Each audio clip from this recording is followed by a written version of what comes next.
If you haven't heard about killer robots, you're not alone.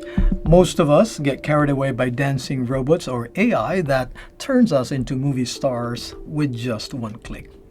Behind the fun that technology brings, however, there's a far darker story, one that could change the future of peace and war forever.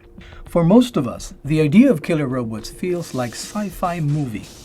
We rarely think about it because it's not what we see on our social media feeds. It's not fiction though. It's a reality called lethal autonomous weapon systems. Weapons that once activated can select and engage a target without any further human control. They make life and death decisions on their own.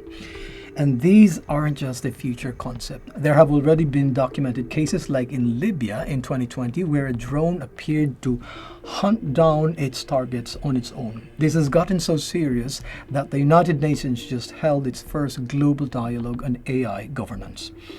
In his opening speech on July 6th, UN Secretary General Antonio Guterres used his strongest words yet, calling these systems morally repugnant and politically unacceptable because they strip away the most fundamental part of warfare, human accountability.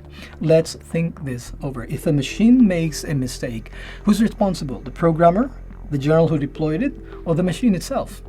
When accountability disappears, so does justice. It's a crisis that could make it impossible to resolve future crimes of war. And the problem is, while nations are talking, they're not agreeing.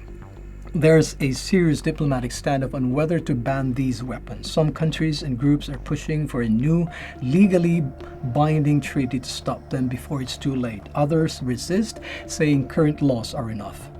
This argument isn't getting the spotlight it deserves because it's not a sexy tech topic, but the stakes are incredibly high. It's about getting the world's most powerful nations to agree on one thing, that some decisions must always be made by a human being. We love the convenience and wonder of new technology, and we should. But we can't let our fascination with the fun stuff blind us to the serious dangers, because when we let machines decide who lives and who dies, we lose a piece of our own humanity.